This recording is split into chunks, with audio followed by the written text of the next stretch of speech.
Oi, meus queridos, bom dia, tudo bem? Hoje a gente vai falar sobre Coríntios 6. Só que antes disso, eu queria pedir pra vocês que não me seguem, que vocês possam clicar no YouTube, no sininho, se inscrever, em compartilhar. No Instagram, que você compartilhe, que você também me siga, pra que a gente possa alcançar outras pessoas também, pra que esse texto que seja relevante a você, que você possa fazer parte também da minha devocional. Aqui eu trago uma visão resumida do versículo. Eu não leio o versículo aqui, mas depois você pode ir lá na Bíblia e ler. Mas eu trago de uma forma assim que você consiga entender melhor. E de algumas experiências que eu tenho, e também falo aqui com pessoas que já são cristãs e também pessoas que acabaram de aceitar Jesus e às vezes elas se sentem num conflito de continuar a seguir algumas ideias por algumas coisas que eu também já passei. É uma forma descontraída da gente estar falando sobre a palavra de Deus e tirar algumas dúvidas que a gente tenha, que eu possa estar ajudando você a ter um tempo melhor com Deus e que você consiga entender como é difícil a gente viver nesse mundo aqui, mesmo sabendo que a gente tem algo melhor pra nós, tá bom? Então, ó, eu faço o resumo, eu escrevo aqui, ó, num caderninho, ó, aqui, né, resumido, eu dou uma lida e vou trazendo pra vocês aquilo que Deus trouxe pra mim, tá? Então, gente, ó, desculpa aí, porque a gente acorda, né, desse jeito. Então, nesse capítulo, Paulo continua falando com os coríntios sobre a importância de não receber a graça de Deus em vão. Ele começa lembrando que agora é um tempo oportuno, que agora é o dia da salvação, enfatizando que eles devem agir de maneira digna o chamado. Ele também fala sobre as dificuldades e desafios dos seus companheiros, o que eles enfrentam ali no ministério, mostrando que eles passam por aflições, privações, dificuldades, de todos os tipos, mas se mantêm firmes, com a pureza, a paciência, o amor sincero. Ele mostra como, mesmo em meio às adversidades, eles se esforçam para que não sejam para não se colocarem obstáculos algum ao evangelho. Ele faz um apelo para que a comunidade não se separem de associações que possam comprometer a sua fé, usando aquela famosa ideia de não se colocar em julgo desigual. Desigual com os incrédulos, porque há uma diferença fundamental entre a luz e as trevas. Eu já entro numa colocação aqui para vocês entenderem melhor, tá? Em geral, nesse capítulo, Paulo incentiva a comunidade a viverem de uma forma íntegra, valorizando a graça recebida, enfrentando as dificuldades com a fé e se mantendo separado de influências que possam desvinculá-los daquela intenção, desviá-los no caso, né? Compreensão desse versículo para que você consiga entender e ser um cristão, sem ser um cristão chato. Em um contexto mais claro, quando Paulo fala em julgo desigual, ele está nos alertando para que não ficamos ligados e enlaçados a pessoas que de fato vão minar a nossa fé ou nossos valores. Isso não quer dizer que a gente não deva conversar ou viver com pessoas que pensam diferente, pelo contrário. A gente deve sim falar de Jesus para quem não o conhece.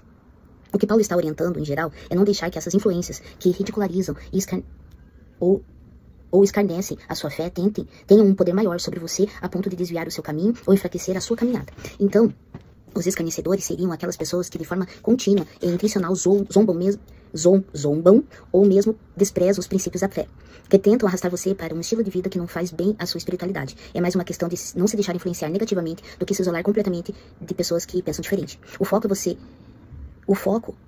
é que você deve manter os seus princípios firmes. Gente, vou desmendando aqui a minha letra, tá? Os princípios firmes. Tá, vamos de novo. O foco é você explicar que é se manter em princípios firmes e se cercar de pessoas que edificam a sua fé. É saber diferenciar entre compartilhar o evangelho com todos e deixar sua vida ser moldada por quem realmente não respeitam esses valores. O ponto desse versículo de Paulo era mais sobre se colocar em uma posição em que sua fé não fique comprometida. Não se colocar em uma posição que sua fé fique comprometida. Ou que você acabasse se envolvendo de uma forma que vá contra os seus próprios princípios. Você não precisa praticar algo que vai contra os princípios de Deus só para tentar convencer alguém. Você pode estar próximo, pode conversar, mas manter seus limites e não se colocar em situações de riscos que se torne confusão para você. É uma questão de atitude, equilíbrio, busca incessante, não significa se isolar do mundo e nem demonizar tudo ao seu redor. Jesus convivia com todo tipo de gente, participava de momentos sociais e nunca deixou de ser quem era, sabia quem ele era em Deus. A questão não é o lugar em si, o filme que você assiste ou a escolha como você se comporta. É a escolha de como você se comporta. É o que você leva de si mesmo para esses ambientes. Como você se manter aos seus valores, em qualquer lugar. A Bíblia fala em você ter discernimento, mas isso não significa viver dentro de uma bolha ou julgar os outros por onde eles estão. Então aqui, gente, o que eu quero trazer pra vocês? Que muitas vezes as pessoas leem esse versículo e elas ficam achando assim que elas não podem... O que é a palavra aqui ela usa... em julgo desigual, no meio dos escarnecedores, às vezes as pessoas pensam assim, a pessoa lá que vive na carne, não posso andar com aquela pessoa. O que eu entendo, né? Todos nós vivemos num mundo onde tem o pecado, todos nós somos pecadores. E às vezes as pessoas acabam excluindo algumas pessoas da vida porque elas acham que, pecador, eu não vou andar junto. Então, não é questão de andar junto. A questão é que você precisa falar de Jesus para as pessoas. E como que você vai falar de Jesus para as pessoas se você está dentro só da igreja e não convivendo com pessoas que estão precisando de Jesus? Né? Então isso é um pouco confundido.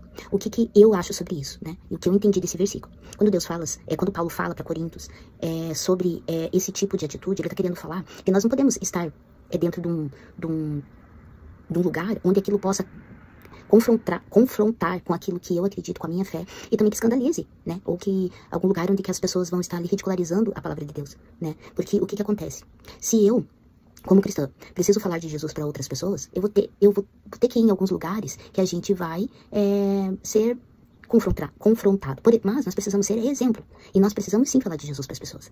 Só que tem gente que acaba demonizando tudo, que a pessoa não assiste um filme. Claro, eu Ariadne, eu não gosto de assistir filme de terror. Filme de terror, assim, que tem aquele negócio de demônio, de espírito, de coisa que mexe com, sabe? Então, quando você se torna cristão, você vai tendo discernimento e o equilíbrio do que você vai assistir. Entendeu? Eu, como cristã, eu não vou ficar escutando um funk de bater bunda. Vocês entenderam? Mas se eu for numa festa da minha família e lá tiver alguém que goste, que não tenha esse entendimento, eu também tenho que respeitá-lo. Mas não quer dizer que eu preciso ir lá com ele. Entendeu? Mas a pessoa tem que ver em mim uma leveza, porque Jesus é leve. Tem algumas religiões, tem algumas denominações que elas acabam deixando Jesus tão pesado que quando você vai falar de Jesus pra pessoa, você vai ficar, a pessoa vai olhar e falar assim, tá, mas isso daí, gente, isso daí é muito pesado, eu não quero esse Jesus aí, porque, né, essa pessoa aí é muito radical, entende? Um exemplo, eu já vi em toda essa minha, né, vida, assim, que dentro das igrejas e até que tem pessoas que, os homens não podem jogar bola de bermuda. Eles têm que jogar com calça comprida, você entendeu? Então, você acha que uma pessoa que não conhece Jesus, ela vai olhar uma doutrina dessa e ela vai querer estar ali? Ela não vai querer estar ali. Então, nós temos que tomar muito cuidado em relação a isso, entendeu? Lógico, você não vai precisar usar uma bermuda mostrando a polpa da bunda. Você entendeu o que eu quero dizer? São coisas assim que a gente tem que ter equilíbrio. Claro que se a pessoa se sente fraca ainda, ela não vai ficar se colocando em lugares onde ela pode cair. Porque a palavra de Deus também fala, para cair basta estar em pé. Entendeu? Então, nós como cristãos, a gente tem que se alimentar da palavra, mas nós precisamos ter um equilíbrio. Eu vou dar um exemplo aqui para vocês. Eu tenho uma amiga que ela veio me contar. E pra ela me contar, ela deu uma volta, assim, a preocupação dela era que eu deixasse de ser amiga dela, porque ela tinha uma escolha sexual diferente da minha e do que é o normal. Ele é ele, ela é ela. Mas a preocupação dela era que eu deixasse de ser amiga dela, que eu julgasse ela pela escolha que ela teve sexual. E ela deu uma volta pra me contar, e conforme ela ia me dando a volta pra me contar, eu falei pra ela assim, você tá querendo me contar que você gosta de menina? Daí o olho dela encheu de lágrima e ela falou assim. Aí eu falei assim, olha, deixa eu te falar uma coisa. Eu não concordo com isso. Eu não acho isso normal e natural. Deus criou o homem e a mulher, e isso é bíblico, né? Mas eu vou continuar amando a sua vida da mesma maneira, e eu tenho certeza que Jesus também ama você. Eu acho que você deve buscar algo, um entendimento, e pedir para que se isso te incomoda, você tem que pedir para Deus de alguma maneira, para ele te dar a libertação. E Deus, ele é fiel e justo. E não é no que eu acredito que eu vou te julgar. Porque o teu tempo com Deus, o que você vai decidir da tua vida daqui pra frente, é com você. Mas o que você precisar de mim, eu estou aqui. Mas se você precisar que a gente ore, para que a gente converse, para que você vai sempre ser muito bem-vinda à minha casa, à minha vida. A única coisa que eu não vou querer ou aceitar é que você, de repente, traga isso como uma naturalidade diante das minhas filhas, porque isso, pra mim, não é natural e também é contra os princípios na questão de homem e mulher. Mas eu não sou ninguém para acusar você. Você vai ser muito bem-vindo em qualquer lugar que eu esteja, inclusive na igreja. Porque a partir do momento que você aceitou Jesus como o seu único Senhor e Salvador da tua vida, quem vai transformar ela não sou eu, minha amiga. É Jesus. É o Espírito Santo que habita em você. E eu acredito muito nisso. Eu jamais deixaria de conviver com uma pessoa porque ela tem uma opção sexual diferente. Nós precisamos amar as pessoas. Nós precisamos ser exemplo para as pessoas. Porque você entende que se você julgar essas pessoas de maneira de como você fosse perfeito, isso é errado, porque ninguém é perfeito. Nós, seres humanos, não somos perfeitos e estamos longe de si. Mas nós temos que buscar o equilíbrio e ser exemplo para outras pessoas, sabe? Também não adianta eu querer ser um sublime ser e tratar as pessoas mal, com grosseria, e ir lá no restaurante e tratar o garçom com estupidez. Mas porque eu tô com uma Bíblia debaixo do braço, eu sou o mais correto, o que tem mais discernimento. Você tem que ter amor, é respeito, é falar de Jesus, que ele veio, que ele nasceu, que ele viveu e que ele morreu por nós, para nós sermos livres. Então, gente, o julgo desigual é quando as pessoas vão contra os princípios religiosos são contra a Bíblia, entendeu? Que zombam, que acabam blasfemando contra Deus, contra a palavra de Deus. Isso é julgo desigual, né? Mas se a pessoa que está no mundo não conhecedora da palavra de Deus, não tendo temor, você precisa ser o exemplo para que ela possa ter e falar de Jesus, para que ela possa ter a oportunidade de fazer isso, transformar na vida dela. E Jesus, ele é uma pessoa leve. Jesus foi uma pessoa leve. Jesus é leve. Nós não estamos falando de normalizar o pecado, nós não estamos falando de falar assim, o pecado é normal, então eu vou continuar fazendo. O pecado, ele é natural do ser humano, porque nós vamos pecar em palavras, nós vamos pecar em atitudes, nós vamos pecar, porque somos pecadores. Mas nós temos que procurar a santidade, não ser santo, procurar a santidade, procurar ter atitudes dentro de um equilíbrio, procurar ter amor. Eu vou dar um exemplo pra vocês da minha família. A minha sogra, ela é da congregação cristã. Gente, ela é maravilhosa. Eu fui numa viagem com ela e nós fomos fazer um passeio de barco. E nesse passeio de barco ele passa por várias ilhas, e você faz um mergulho. Gente, é sensacional. Lá em Paraty, no Rio de Janeiro. E a minha sogra não queria pular na água, né? E ela ficava ali e tal. E quando a gente tava lá, duas meninas estavam perto da gente, umas queridas, assim, sabe? E a gente, no primeiro mergulho, a gente conversou com elas. Até eu observei que elas eram um casal de meninas, né? Elas eram... Elas tinham um relacionamento, eu percebi isso, era perceptível a todos, mas eu não tratei mal de maneira nenhuma, conversei, dei risada, mas a atitude da minha sogra me constrangeu.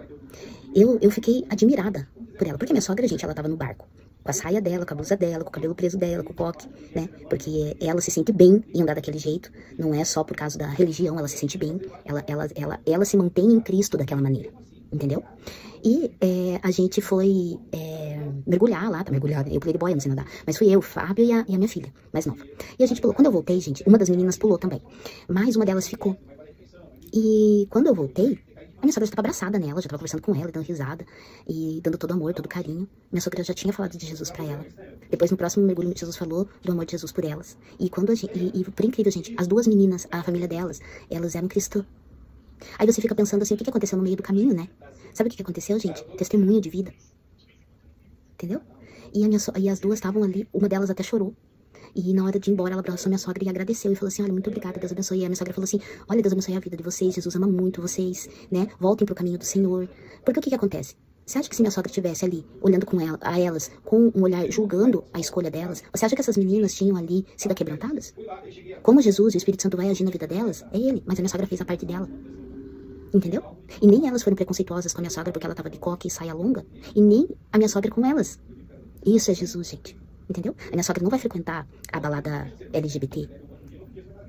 Mas em qualquer lugar que ela encontrar uma pessoa que ela possa falar de Jesus, o Jesus que transformou a vida dela, ela vai falar. Vocês entenderam? É isso. É isso. Eu quero desejar pra você uma maravilhosa manhã, que Deus abençoe o seu dia. E muito obrigada por você ficar até o final comigo. Um grande beijo e até amanhã.